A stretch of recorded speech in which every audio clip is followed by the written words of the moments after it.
14 एप्रिलला भारतीय राज्यघटनेचे शिल्पकार महामानव डॉक्टर बाबासाहेब आंबेडकर यांची 135वी जयंती संपूर्ण देशभरात आणि विदेशात सुद्धा मोठ्या उत्साहात साजरी होत असते। यवतमाळ जिल्ह्यातील राळेगाव येथे सुद्धा मोठ्या आनंदात साजरी करण्यात आली। राळेगाव येथील बस स्थानक परिसरात असलेल्या महामानव डॉक्टर बाबासाहेब आंबेडकर यांच्या पुतळ्याजवळ शहरातील बौद्ध उपासक व उपासिका तसेच गावातील इतरही समाज बांधवांनी एकत्र येत बुद्ध वंदना त्रिशरण पंचशील ग्रहण करून बाबासाहेबांच्या पुतळ्याला हार अर्पण करून वंदन अभिवादन करत जयंती साजरी केली। यावेळी ॲडव्होकेट मधुसूदन अलोने यांनी उपस्थित लोकांना मार्गदर्शन केले।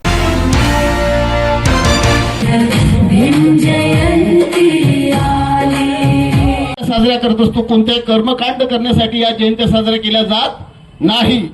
परंतु या देशामध्ये सध्या जी परिस्थिती निर्माण झालेली आहे, अराजकतेची परिस्थिती निर्माण झालेली आहे, या देशामधील सामान्य नागरिकांचा आवाज दाबण्याचा प्रयत्न केला जात आहे। अशा परिस्थितीमध्ये डॉक्टर बाबासाहेब आंबेडकरांची जयंती साजरी करत असताना त्यांच्या विचारांचा जसा जागर झाला पाहिजे, तसाच हे परिस्थिती ज्या अराजकतेची परिस्थिती ज्या लोकांनी निर्माण केली, ज्या पक्षांनी म्हणा किंवा संघटनांनी म्हणा किंवा कोणत्याही व्यक्तींनी म्हणा, ज्यांनी कोणी अराजकतेची परिस्थिती निर्माण केली, त्यांच्या विरुद्ध या बाबासाहेबांच्या जयंतीनिमित्त एल्गार पुकारला पाहिजे। तरच आपण खऱ्या अर्थाने डॉक्टर बाबासाहेब आंबेडकरांची जयंती साजरी करू किंवा करत असतो अशा प्रकारचा आपल्या मनामध्ये भास निर्माण होईल। तुम्हाला कदाचित माहित नसेल, एक दोन गोष्टी सांगून देतो आणि माझं भाषण संपवतो। भाषण म्हणण्यापेक्षा काही लोकांना या गोष्टी माहीत नाही। काल दिल्लीच्या न्यायालयामध्ये, दिल्लीचं म्हणजे हायकोर्ट या ठिकाणी, कालची गोष्ट आहे 13 तारखेची, हायकोर्टामध्ये अरविंद केजरीवाल जे दिल्लीचे मुख्यमंत्री होते आणि मुख्यमंत्री असतानाच त्यांना जेलमध्ये टाकण्यात आलं होतं त्यांनी घोटाळा केला म्हणून, आणि त्यांनी काल दिल्लीच्या हायकोर्टासमोर आर्ग्युमेंट केलं। कशासाठी आर्ग्युमेंट केलं हे फक्त एकच घटना सांगतो आणि मी थांबतो। त्यांनी अशासाठी आर्ग्युमेंट केलं की सीबीआय कोर्टामध्ये त्यांची केस चालली दिल्लीला, आणि सीबीआय कोर्टाने जवळपास 600 पानाचं जजमेंट दिलं।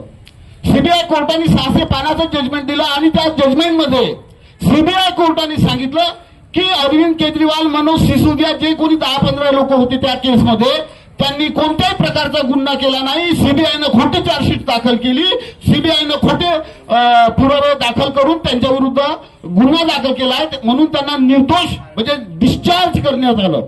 आणि डिस्चार्ज केल्यानंतर सीबीआयनं दिल्लीच्या हायकोर्टामध्ये त्या सीबीआय कोर्टानं दिलेल्या निकालावर अपील दाखल केली, आणि अपील दाखल केली त्या अपीलमध्ये थोडंसं म्हणजे म्हणलं नाही का, त्या अपीलमध्ये दिल्ली हायकोर्टामध्ये जी जज बसलेली होती तिचं नाव आहे शर्मा, म्हणजे त्या अपीलमध्ये सीबीआयनं अपील केली होती त्या शर्मा मॅडमच्या जज असलेल्या मॅडम समोर केजरीवालने आर्ग्युमेंट करताना म्हटलं की माझा तुमच्यावर विश्वास नाही, मला तुमच्या समोर माझी केस चालवायची नाही।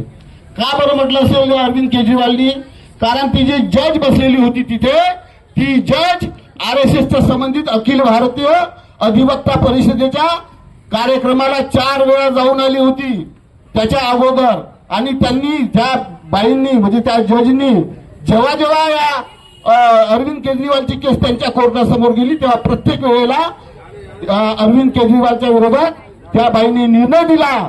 आणि म्हणून अरविंद केजरीवालनी म्हणलं की माझा तुमच्यावर विश्वास नाही, कारण तुम्ही RSSच्या संबंधित आहात आणि मी RSSच्या विरोधात आहे, मी बीजेपीच्या विरोधात आहे, म्हणून तुम्ही माझ्या बाजूने किंवा स्पष्ट म्हणजे निपक्षपाती निर्णय द्याल अशी मला आशा वाटत नाही, आणि म्हणून माझी केस तुमच्या कोर्टासमोर चालवू नये। अशा प्रकारचे पूर्ण संविधानिक संस्थांवर या देशामध्ये कब्जा केलेला आहे।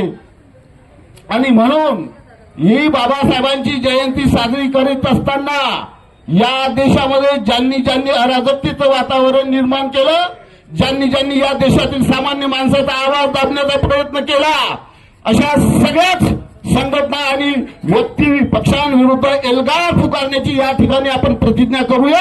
एवढं म्हणून माझी मी शब्द संपवतो।